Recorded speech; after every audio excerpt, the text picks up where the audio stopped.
A paz do Senhor, meus amados irmãos. Mais uma vez estamos juntos para celebrar a Deus, glorificar o teu nome e também para compartilhar a palavra. Quero ler com vocês um texto que está no Salmo 137. Nós vamos ler a partir do verso 1. O texto diz assim, a palavra do Senhor. Junto aos rios da Babilônia, nós nos sentamos e choramos com saudade de Sião. Ali, nos salgueiros, penduramos nossas harpas, nossos instrumentos. Ali os nossos captadores pediam-nos canções.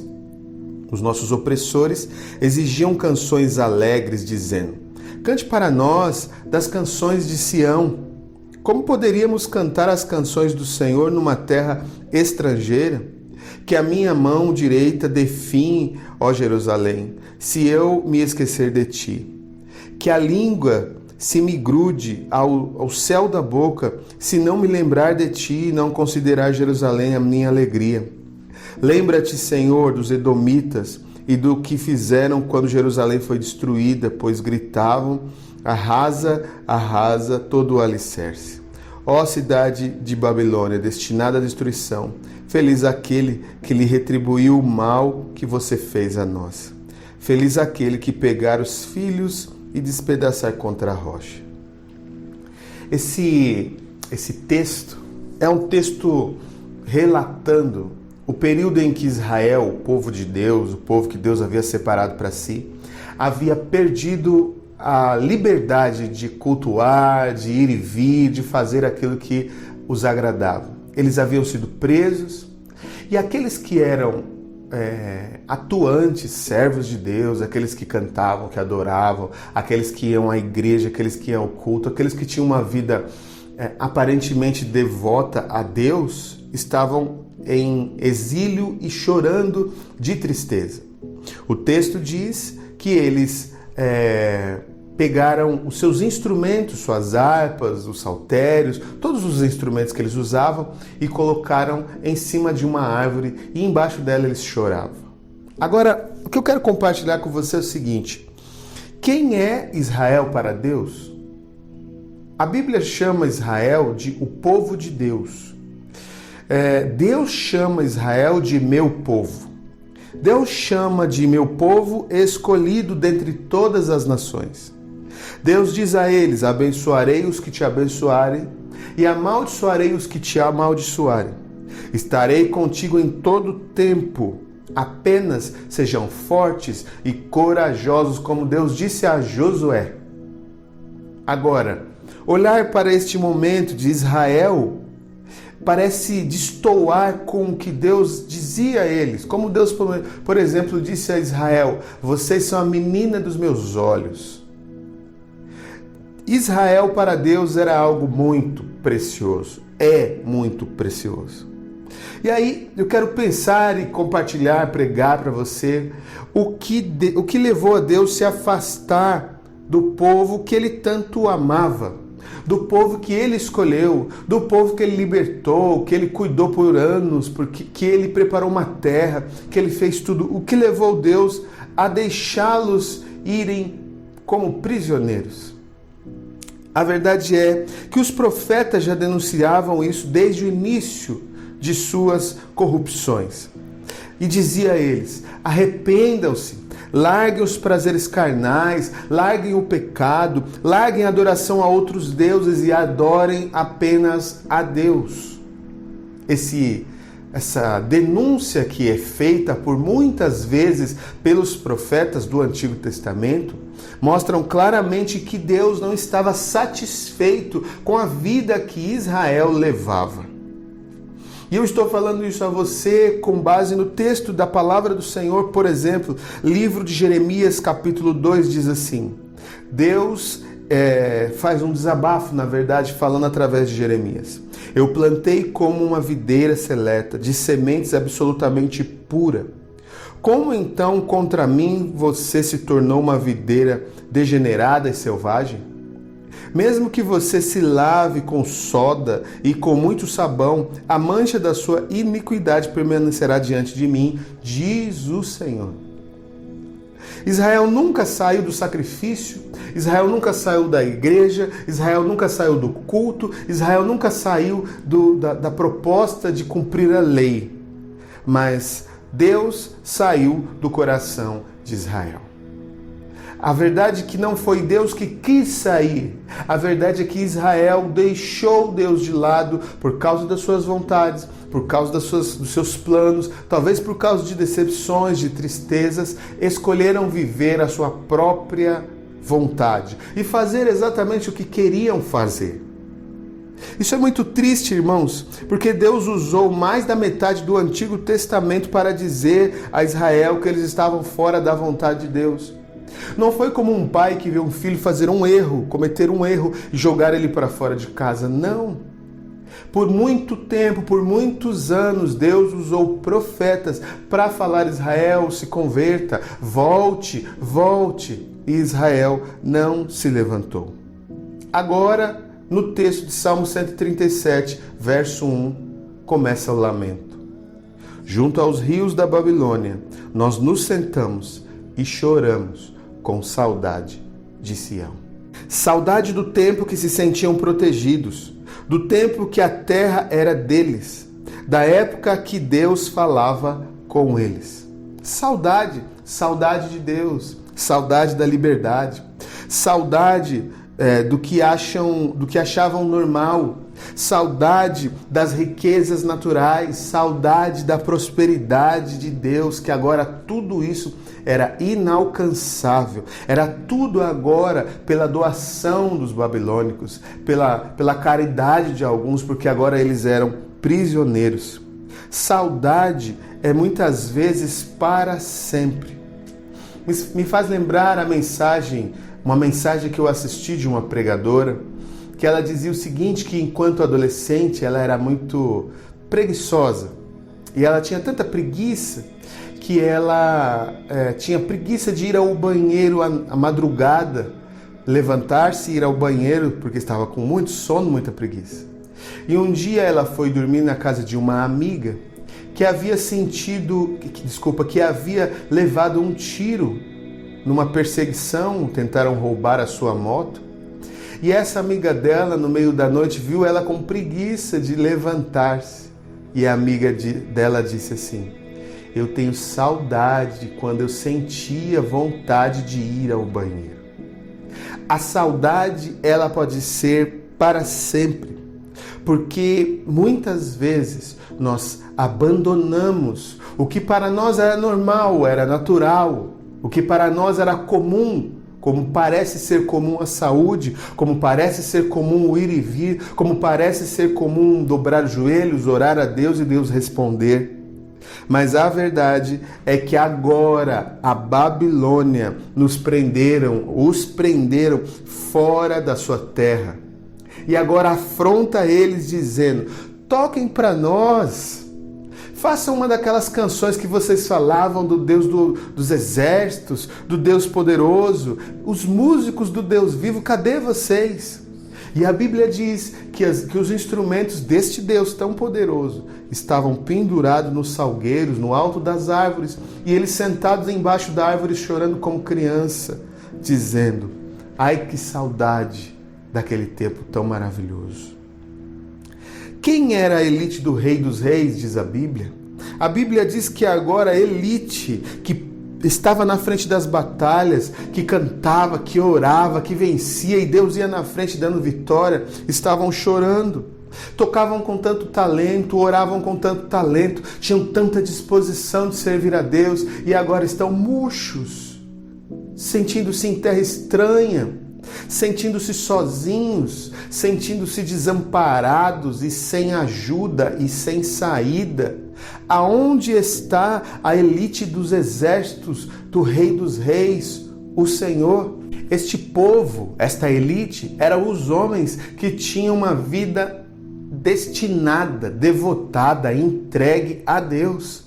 Choravam, cantavam, compunham músicas, adoravam ao Senhor, pregavam, oravam pelos enfermos, ministravam sobre os feridos, os doentes, tinham convicção da fé, tinham convicção que só Jesus é o Senhor. Mas alguma coisa tirou eles do eixo. Algumas coisas fizeram com que Israel saísse da frente, da direção de Deus e começassem a viver outras coisas. Coisas que talvez pareciam justas. Como nos dias de hoje nós vemos pessoas fazendo ou tendo atitudes que parecem até ser justas. Me maltrataram, por isso que eu parei. Me fizeram mal, me trataram mal, por isso que eu deixei a fé. Eu errei, por isso que eu deixei a fé. Eu encontrei novas possibilidades, por isso que eu deixei a fé. Eu estou tão ocupado, eu tenho tantos sonhos e por isso que eu deixei de fazer algumas coisas que agradavam a Deus. Este povo fez a mesma coisa. Encontraram outros deuses, encontraram riquezas. Pensem comigo, irmãos, pensem comigo. Durante muitos anos, este povo viveu como escravo em Israel. Tinha nada. Dormia no chão, comia o que desse, viviam como escravos acorrentados e Deus libertou. Eles ficaram 40 anos no deserto, comendo o que Deus dava. De repente eles entraram numa terra boa, começaram a ter dinheiro, começaram a ter comida, onde morar, começaram a organizar suas casas, fazer armários, comprar seus animais e ter dinheiro. De repente a prosperidade prometida por Deus entrou na vida deles e eles começaram a ter possibilidades. Quem ganhava um salário poderia agora ganhar 10, poderia ganhar 12, 15, 20 salários, estavam tão bem.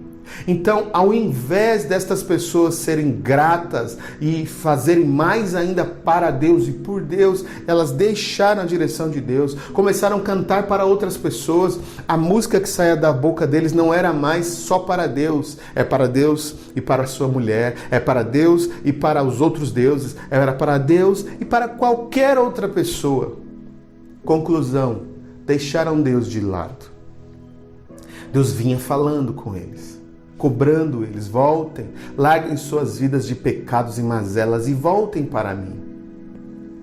E detalhe, estes homens continuavam cantando para Deus, orando para Deus, indo na igreja de vez em quando, indo fazer sacrifício de vez em quando, mas para Deus isso não era suficiente. Aqueles que eram da elite do corpo de Cristo, que serviam a Deus, que adoravam a Deus, agora estão acorrentados, aprisionados, seus instrumentos jogados num canto. A voz que eles escutam agora é de pessoas zoando, rindo, brincando, blasfemando contra eles. Vocês não eram crentes? Cadê o seu Deus? Vocês não eram aqueles que cantavam? Cante aquelas músicas tão lindas que vocês cantavam ao Deus vivo. Mas eles não pediam isso porque eles queriam uma canção. Eles pediam isso para rir da cara daqueles que um dia eram e agora estão parados. Daqueles que um dia serviam com adoração a Deus e agora estão chorando. Essa palavra é para você.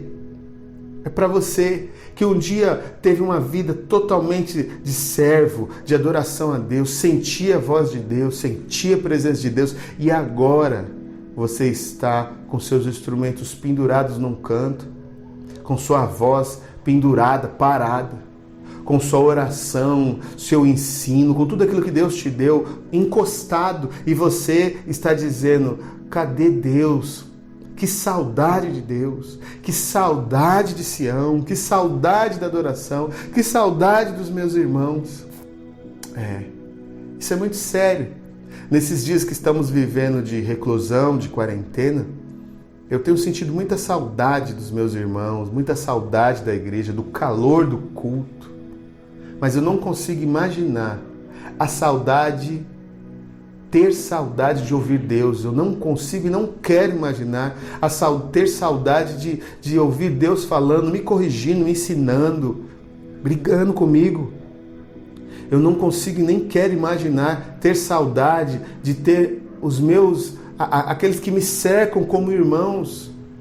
Eu não consigo imaginar ter saudade da presença de Deus. Eu não consigo imaginar ter saudade daquilo que faço hoje, pregando a palavra, cuidando de pessoas. Não consigo e não quero, porque isso deve ser muito dolorido, doloroso, triste, ver que Deus era comigo, que Deus falava comigo, que Deus agia em minha vida, agia em minha casa, agia em minha família, prosperava na minha frente, vencia os meus inimigos sem eu colocar as mãos, e agora eu tenho que fazer sozinho. Eu não consigo imaginar e nem quero imaginar isso. Se você hoje se sente assim, para baixo, angustiado, cheio de dores, cheio de tristeza, você vive lembrando do tempo em que você era um servo de Deus, em que você ouvia a voz de Deus, em que a presença de Deus era plena em sua vida, e hoje você fica correndo atrás, tentando ver se Deus, Ele te ouve de novo, tentando ver se Deus, Ele te restaura. Sua voz está pendurada num canto, seu instrumento está pendurado no outro, sua oração, você não consegue mais orar. Se hoje a tua palavra sempre é aquela, ah, Senhor, que saudade daquele tempo em que a igreja era isso. A igreja é a mesma. Você precisa se levantar. Você precisa se reconciliar. Talvez você nunca saiu de dentro de uma igreja, mas você se desviou de Deus. Você deixou Deus de lado. Talvez a sua família fez com que você deixasse Deus. Talvez o seu emprego, a sua necessidade de viver seus sonhos deixou você distante de Deus. Talvez alguma coisa que a tua igreja fez, falou, que alguns amigos, pastores fizeram ou disseram, te fez esfriar como um carvão que é uma brasa viva e foi tirado do meio do braseiro. O Senhor te chama esta noite, o Senhor está te chamando essa noite, porque não dá para viver sem Deus, sem o calor da presença de Deus. Não dá para viver longe da bênção de Deus, da graça do Senhor Jesus. E eu quero orar com você, eu quero clamar com você, mas para eu orar com você, não basta você fechar os teus olhos onde você está e dizer, é isso que eu estou sentindo, Senhor. Não, você precisa se reconciliar com Jesus Cristo. Você precisa se entregar ao amor de Deus, você precisa se entregar a Cristo Senhor. Se você está com seus instrumentos pendurados, sua vida cristã pendurada num canto, dizendo, mas o que eu faço? Não pense você que o Senhor te deixou. Quem deixou Ele foi você. Se arrependa hoje. Peça perdão pelos seus pecados hoje. Se reconcilie com Cristo hoje, aqui junto comigo. Oremos por reconciliação hoje. Oremos por salvação hoje. Deus vai dar de volta a sua terra. Deus vai te dar de volta o seu instrumento. Deus vai dar de volta a sua vida com Ele. Ele vai voltar a falar contigo. Ele vai voltar a ter uma vida contigo. Se para você ficou claro que seus sonhos não podem ser maior que Deus, que sua família não pode ser maior que Deus, que suas vontades, seus pecados não podem ser maior que Deus, eu chamo a sua atenção nesta noite para você se reconciliar com Cristo Jesus. Vou orar por você. Se você é uma dessas pessoas que se sente fraco, parado ou parando, abatido, como este povo estava sentado, dizendo, Senhor, cadê a tua presença em minha vida? Hoje, reconcilie-se com Jesus. Vamos orar por você agora. Senhor, meu Pai, tua graça tem nos bastado o tempo todo. Nós te agradecemos por isso, Pai. Mas, ó Deus, muitos entre nós, muitos dos nossos irmãos se afastaram de tua presença. Senhor, não suportaram algumas situações ou desejaram viver alguma outra coisa longe da tua presença. E não é isso que nós queremos, não é isso que nós queremos para nossas vidas. Eu sei que não é isso que o Senhor quer para a vida desses meus irmãos. E por isso, Senhor, eu oro por eles, eu clamo a Ti pela vida deles. Senhor, reconstrói essa história, perdoe os seus pecados, escreve o Teu nome no livro da vida, Deus, da vida eterna. Senhor Jesus, dê oportunidade dessas pessoas saírem, ó Deus, dessa vida de tristeza, dessa vida de derrota, dessa vida, ó Deus, de abandono da fé e ter uma oportunidade nova. Liberta, Senhor. Se existe algum maligno, alguma obra maligna, algum demônio que estava acorrentando, em nome de Jesus, eu repreendo toda a ação maligna e ministro sobre esta pessoa a presença do Deus vivo, a salvação do Deus vivo. Eu oro em nome de Jesus, eu clamo em nome de Jesus, eu ministro sobre esta vida salvação, libertação e cura em nome do Senhor Jesus. Jesus. Amém. Glória a Deus.